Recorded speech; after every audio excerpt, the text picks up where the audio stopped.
Let's go. Hey everyone, and welcome to my channel. Today I'm going to wrap up my K-pop end of year. This will be split into two parts, where firstly I will share and review my Spotify Wrapped list, as it's the most accurate in determining my listening habits. I'll also give my thoughts on both the song and the artist. After this, I will then award a song of the month for each month of the year, while also giving my thoughts on both the artist and the song in 2022. Without further ado, let's get into the video.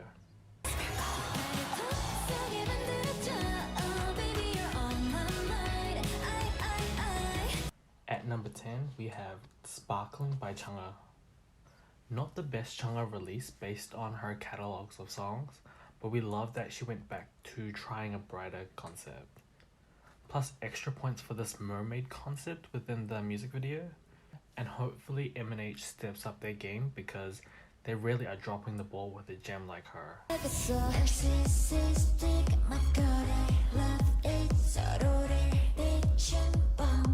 Number 9, we have Love Dive by i-dle. Following the massive hit that was 11, they really did not disappoint with Eugen's center moment during the dance break being my killing point to the song. This really solidified her being my bias. Hopefully we continue to see more music like this because they really dominated 2022 with all of their releases.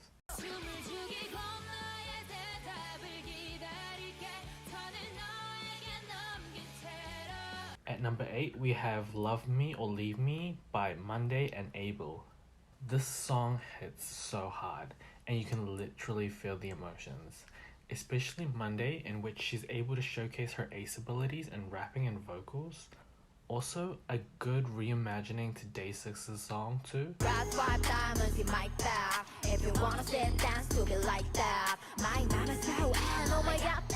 In number 7, we have My Bag by i-dle. Red 5 diamonds in my bag. Literally, just this intro alone creates so much serotonin for me. Props for making the song basically an all-rap song, where each individual members get to showcase something that wasn't necessary considering i-dle has Soyeon. If I were to rank each rap, it would go Ugi, Shua, Mini, and then Mion. But yeah, that era as a whole did its thing, and surely it's not the last we see them rap.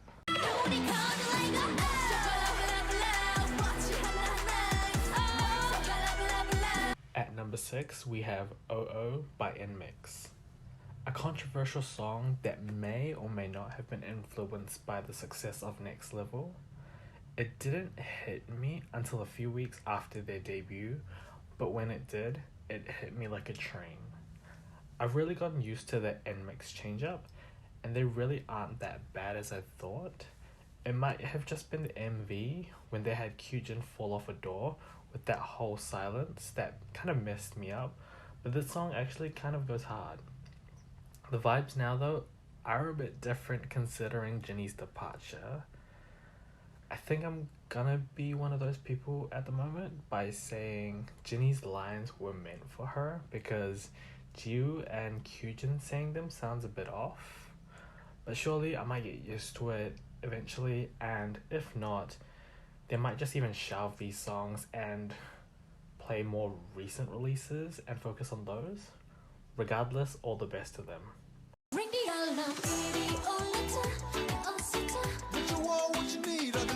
Number 5, we have Ring the Alarm by KARD. Their first comeback after JSF got discharged from the military, KARD returns back to their roots with a Latin-inspired hit. This song was an instant hit for me, with Somin taking the era. This era really increased my interest for them, as I also began to delve into their B-sides, with the notable track of Breakdown.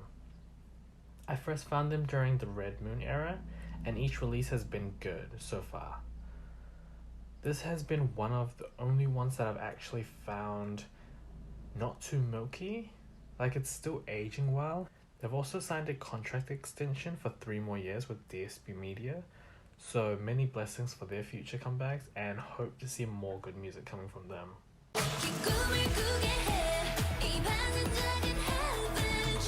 At number 4, we have 11 by i-dle. This debut was strong. The debut had garnered a lot of eyes due to the IZ ONE fame brought by Wonyoung and Yujin. All Starship had to do was not drop the ball, and this they did not. With easy, fun, digestible lyrics, they incorporated an addictive slowdown towards the pre-chorus that created excitement once the chorus hit. Most of the members stood out in their own ways and showed that they were not facing the strong ex and friend syndrome. Accruing so much music show wins with just this debut alone, it seems as though I was not the only one to vibe with this song. Hopefully we get to see more music with future releases, having actual full EPs as opposed to just single albums. Yeah, tomboy.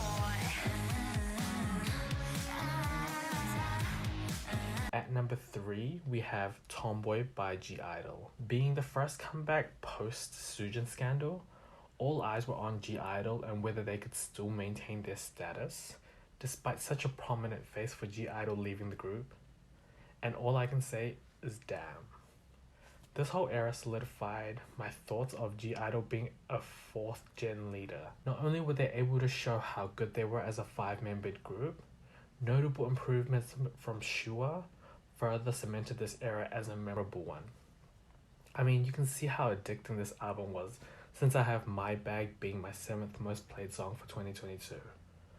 All that's left for them is to continue as they are, with Soyeon running i-dle, or even them just leaving Cube, because at this point, are they really helping i-dle in any way?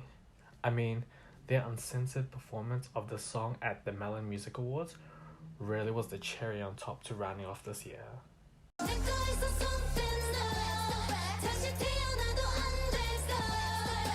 At number 2, we have Step Back by Got The Beat. The female equivalent to Super M, Got The Beat did not come to play either.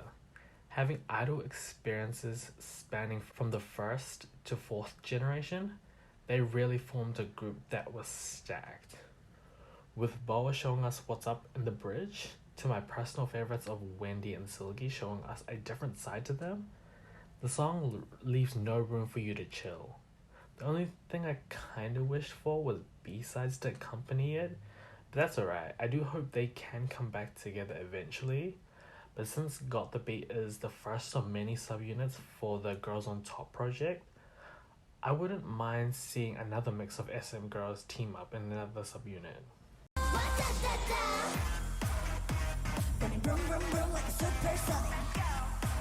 At number 1, we have Wadada by Kepler. With 313 streams, this debut song marked my first act of supporting Kepler. Coming off the survival program Girls Planet 999, this had basically been my first survival program I had watched in real time. This song may not have been the most impactful song for me personally, but it did layer some addictive beats with some notable standout moments from Dion and Shouting. Their musical direction has been confusing, and so hopefully we see a clearer direction into the new year.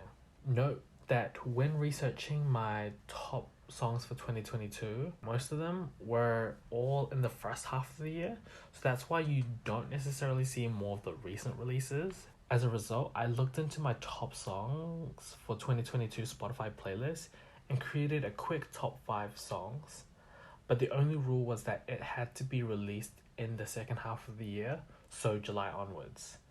This one will be a bit of a rapid fire, and I won't delve too deep into these songs, but I'll make a bit of comments.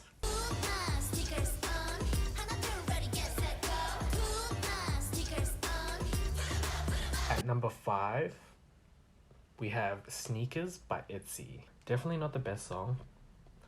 This song was still addicting, and hopefully ITZY get more rest considering they had 5 releases plus a world tour all in 2022.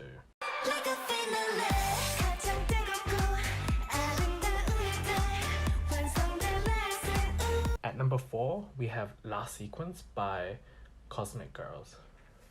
This was my post-Queendom Season 2 support for Cosmic Girls. An actual great song, and it really complemented their Queendom final song, Aura.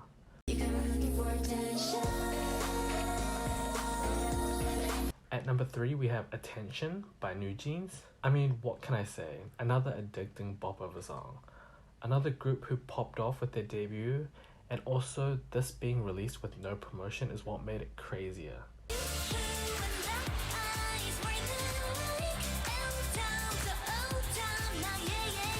Number 2, we have Afterlike by i-dle. This is my third mention of i-dle, and they've only released 3 things. Like actual definition of taking over 2022.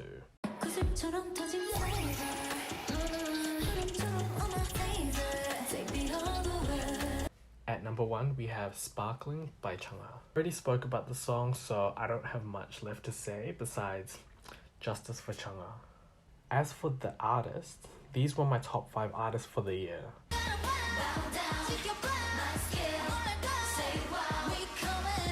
At number 5, we have aespa. Despite being crickets within the second half of the year, their 2021 releases have impacted me this much to the point where I think most of these streams were from their previous releases. Life's Too Short was cute and the messaging hits deep, but there wasn't anything that special about the music that made it worth listening to as much. Girls was also good too, but it was a rollercoaster ride of liking it and then forgetting about it. I was kind of shocked at how quiet aespa was this year, considering how impactful they were in 2021, but also what would be next for them. In girls, they technically defeated the Black Mamba, so will they have a new foe to defeat? Regardless, I hope 2023 is a more successful year for aespa.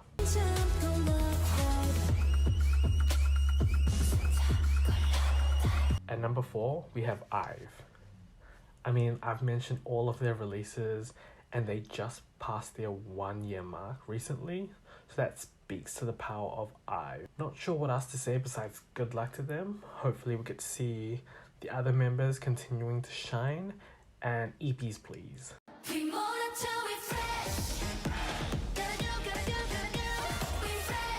At number 3, we have Kep1er, a group that I hold near to my heart considering that was my first survival program that I watched in real time.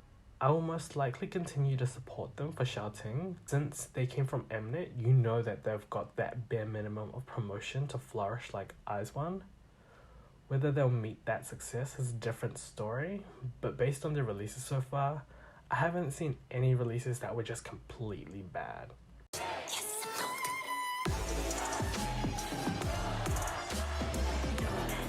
At number 2, we have i-dle. From tomboy to nude, i-dle has further peaked themselves with what they were doing. Despite starting the year off with one less member, their most notable song still being their debut of La Sata, and the most music wins coming from Hwa, I want to say they conquered and thrived with this year, outpeaking all their releases. I mean, a collective of 19 music show wins between the 2 songs. It is clear that I was not the only person feeling i-dle's music direction. Impressive year for them, and hopefully they continue to build off this. Maybe even a mini or even Shuha solo if they feel ready.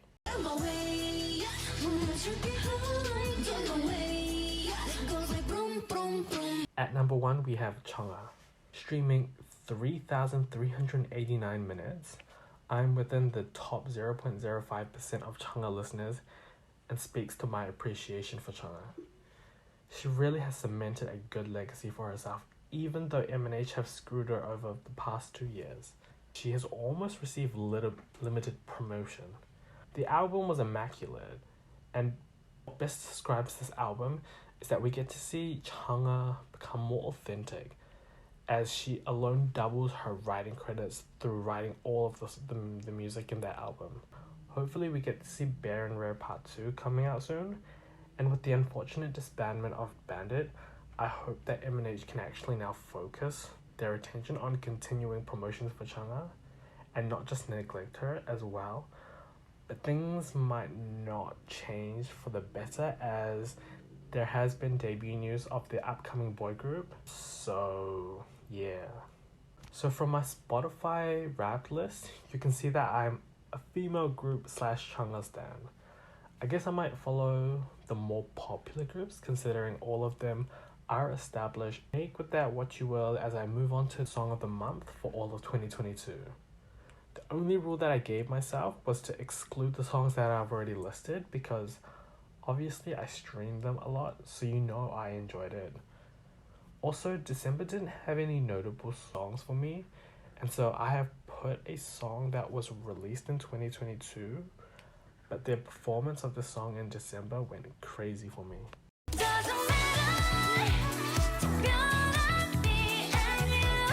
For January, this goes to DM by Fromis9. Fromis9 have gone through a lot, and I remember watching a video about their mistreatment and how IZ*ONE was being prioritized over them. However, this whole label transfer has done them so much good because each release has been everything I need. DM in particular has really been just pop perfection for 2022, and all I can say is that I can't wait for more, and hopefully they continue to flourish.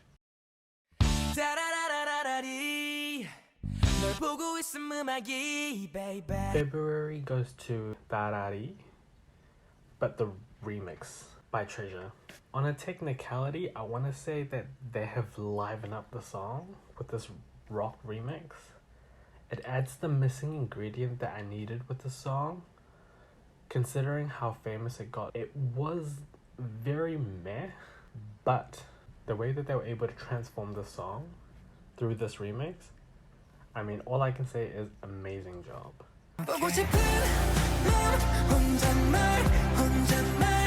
March goes to Again by New East. If there was a ranking for best disbandment songs, this would be high up there. It really puts the perfect bow onto New East as a group. I tried to follow the group's music, but it just wasn't my vibe, or it just never aged well for me. But this song is such a good melancholic song to just ponder deeply.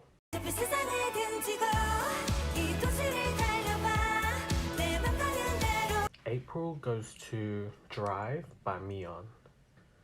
Honestly wasn't sure how Miyeon's solo would sound.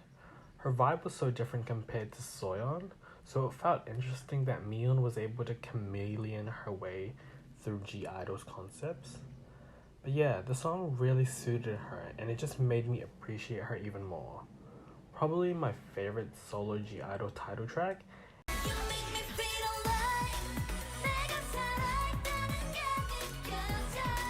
May goes to Alive by Lightsome. This song is so happy and literally would be the first thing that I think about when I think of bubblegum pop. It complements their other releases, but is able to take its own shape. But yeah, with the recent departure of Hyun and Jian, I wonder what's next for Lightsome.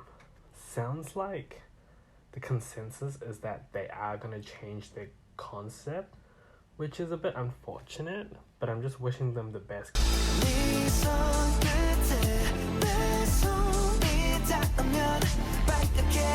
For June, we have Color Me by Johnny and Chang'e. Probably the most underrated release with all of my months. The song showcases Johnny's smooth vocals while once again highlighting Chang'e's versatility. Using the retro kind of theme music, this song makes you want to vibe and just chill.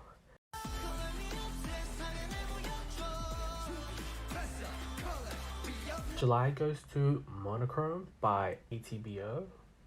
A really fun debut considering I didn't watch their survival program. ATBO have knocked it out of the park.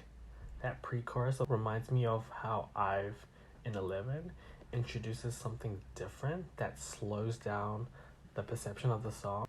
It's almost just their voice and one looped beat before they combine everything together for the chorus, and that's when everything just hits. I'm enjoying what I see from them, and so hopefully IST are able to manage both the boys and ATBO well.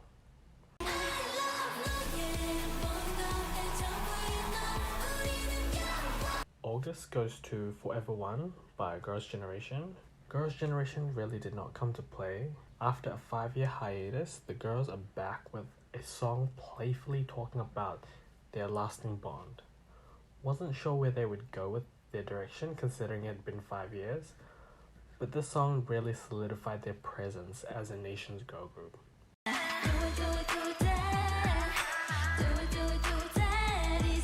September we have PEL by Choi Yoo-jung. A solid debut, and I'm so happy that she was able to release something considering Weki Meki have been crickets this whole year. It really fits in with the releases of this year of being vibey and a lot of serotonin without being too generic. Not sure if she's lost her moment, but it's unfortunate that she didn't get as much attention because she's the definition of all-rounder.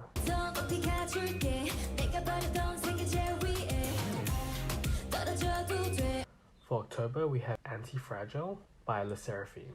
Le Sserafim have had such a good year musically, but it's unfortunate that K-pop stans will be 50-50 in whether the first thing they think about is their music or the whole garam situation. Regardless, this Latin-inspired hit gives off Rosalia vibes, and so with that in mind, I was already intrigued. Each girl was able to show off their charm, and I'm starting to notice them all as a group.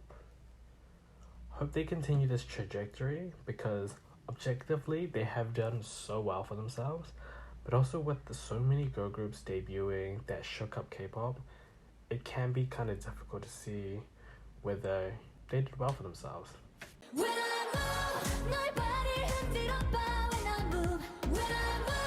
November we have When I Move by Kara. The real question is, what is up with these second gen girl groups making their reunion comebacks? I mean, Tiara, Girls' Generation, and now Kara, like hit after hit after hit.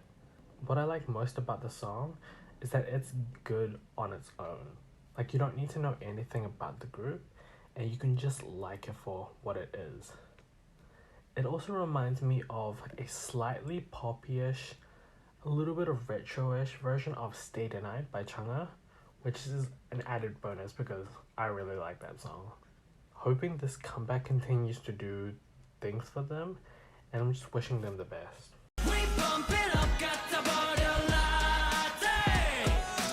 And finally, for December, we have Blessed Curse by ENHYPEN.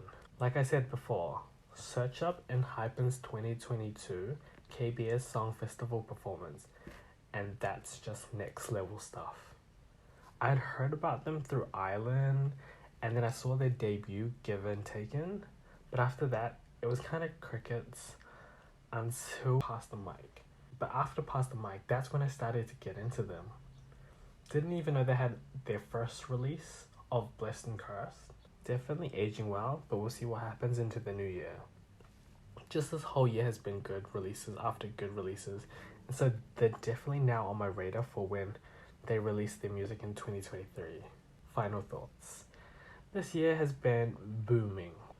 The music has been pretty good too. K-pop is definitely getting oversaturated, but we're still hearing fresh things, and so I wonder how my listening habits will change. What's crazy is that by next year, the average contract of 7 years will mean groups debuting in 2016 will decide on whether they want to renew or not. And 2016 is basically the earliest year that I went back to, so we really are ushering in a new generation of idol groups. But yeah, that's it for the video. Thanks for watching, and it's been a fun ride trying out YouTube and creating these videos. Please let me know what you think about the winners and my listening habits, or just anything you might want me to talk about. Please like and subscribe, and I'll see you next year with a new video. Bye.